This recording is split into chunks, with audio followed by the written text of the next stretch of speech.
হ্যাঁ, এটা চার পুরুষ হয়েছে। এটা কি ঠাকুর বললে? এটা কি ঠাকুর বললে? বলরাম আর শ্রীকৃষ্ণ। এটা চার পুরুষ হয়ে গেছে, তার আগে থেকে আছে এই মন্দিরটা।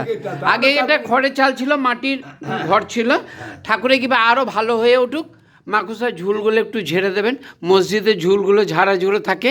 ক্ষমা করবেন আমার যদি অপরাধ বা যদি ভুলচুক হয়ে থাকে, তবে সবাই রক্ষণাবেক্ষণ করবেন।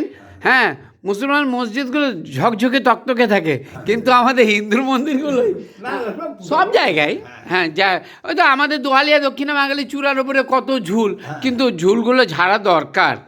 হ্যাঁ, আর মসজিদের যতই উঁচু হোক ঝুলগুলো ঝাড়ে। কিন্তু আমার যদি বারবার বলছি অপরাধ হয়, বলা হচ্ছে কান ধরলাম, ক্ষমা করবেন, ক্ষমা করবেন। খবরটি ভালো লাগলে লাইক করবেন, শেয়ার করবেন, সাবস্ক্রাইব করবেন।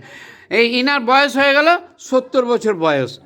বাহ বাহ বাহ, ভগবান ভালো রাখুন, আরোগ্য রাখিয়ে দীর্ঘায় রাখে, বিছানায় যেন পড়ে না থাকতে হয়। এই কোটি কোটি সাল তক বজায় থাকুক।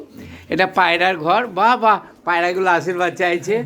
বাহ, এই দেখো চলে এলো, বললাম তোমাদের ফটো নেবো। বাহ, জয় ঠাকুর, জয় ঠাকুর।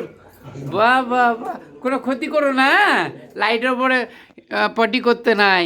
জয় মা, জয় মা। ওরে বাপরে, ওরে বাপরে। ঠিক আছে, ঠিক আছে, জয় ঠাকুর, জয় ঠাকুর। জয় মা, জয় মা। বাহ, জয় ঠাকুর বলেছো তোমরা? হ্যাঁ।